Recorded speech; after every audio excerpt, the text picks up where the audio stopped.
My dear students, I welcome you all to my educational channel. The name of my educational channel is Priyanka Dotto. In this educational channel, you will be able to find video presentations on English language and literature of school level, college level, as well as of competitive examinations. Now, today's assignment is a video presentation on the poem entitled On Killing a Tree. The name of the poet is Gib Patel. You must keep in mind that Gib Patel is an Indian poet. So the topic to be covered in this video presentation is Introduction to the poem On Killing a Tree. Now let us move to the next page to see, or rather to know, what things can we assume before approaching the text of the poem itself.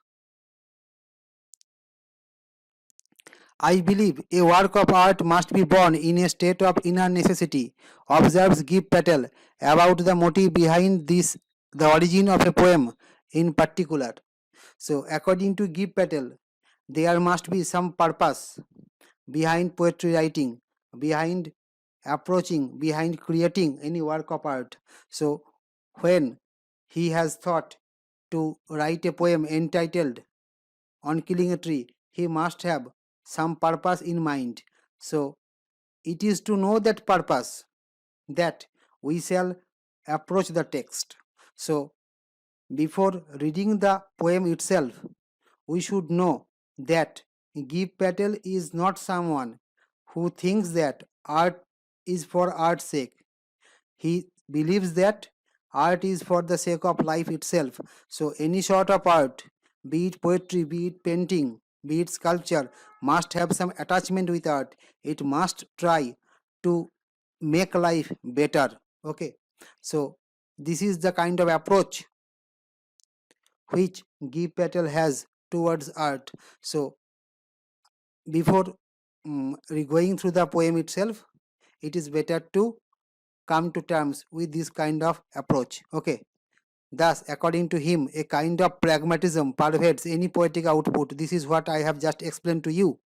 So, before going through the poem On Killing a Tree, which is included in Nissim Ezekiel's poems of 1966, you must keep in mind that poems which was published in 1966 and which was edited by Nissim Ezekiel is an important poetic volume, or rather an important anthology so far as modern Indian English poetry is concerned.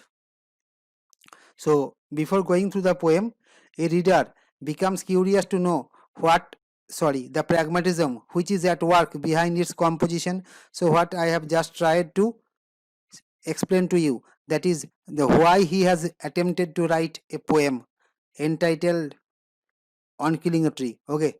Again, the reader looking at the title becomes curious to know the reason of the poets using the word killing in connection with a tree rather than using the obvious words like felling or cutting down. So, we use the trees are felled or trees are cut down, but here Gib Patel has deliberately used the word killing.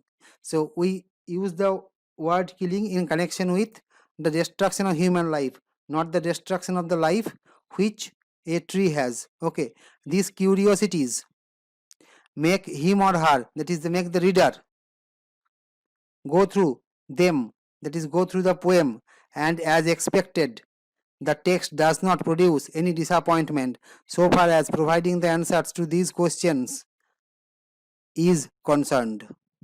So, the poem answers to these questions. So, in order to get the answers of this question, the first question is the motive which is at work behind the act of writing the poem entitled On Killing a Tree. And the next thing, or the second question which a reader has in mind is that why has the poet used the word killing rather than felling or cutting down. Okay, so in order to get the answers of these questions, a reader approaches the text, and I have just mentioned here that the text will obviously provide the answers. Okay, before going to the valedictory note, there is an important announcement which I want to make. There is a link in the description of this video presentation. By clicking on the link, you will be able to go to my personal blog or website where you will be able to view and download materials on the introduction to the poem entitled On Killing a Tree. Okay, now before I conclude, I would request you to subscribe to my channel, to share my video presentations to your friends, to put forward your comment and your queries in the comment section of this video presentation. Thank you. See you again in my next video presentation. Thank you once again.